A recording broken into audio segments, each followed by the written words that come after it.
Hey y'all, welcome in.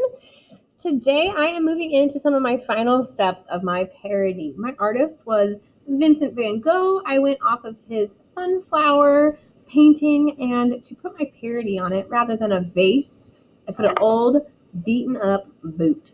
So I've got my drawing done. I've got a ton of overlapping lines, and now what I'm going to do is go in and trace in a Sharpie. It's important to, when we're overlapping things, Sharpie the items that we know are to be in the front. We can also call this the foreground. Our foreground really is going to be what's closest to us. It's going to have some of the biggest features. And when it comes to tracing, it's just a little helpful sometimes when our foreground starts so that we can fill in those spaces in between and not miss any of those details. So especially like for little elements on this boot and things like that, where I might have had them drawn before, I'll now erase that pencil because it's overlapped by the flowers.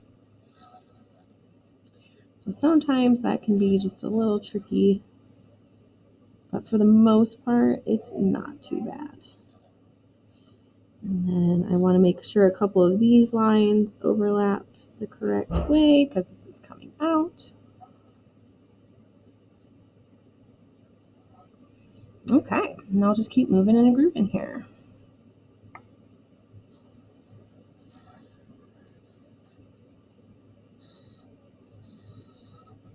Okay, I'm going to go back up to my flowers and start really getting some of this overlapping established where I have the stems of my flowers coming out. We don't want to forget those beautiful stems, especially once we get into all this work.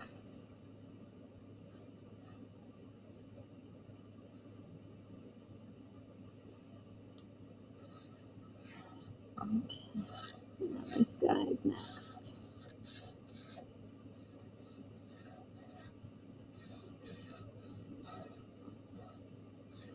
I like to add my overlapping petals while I am working on those foreground flowers as well. I think it's just super helpful.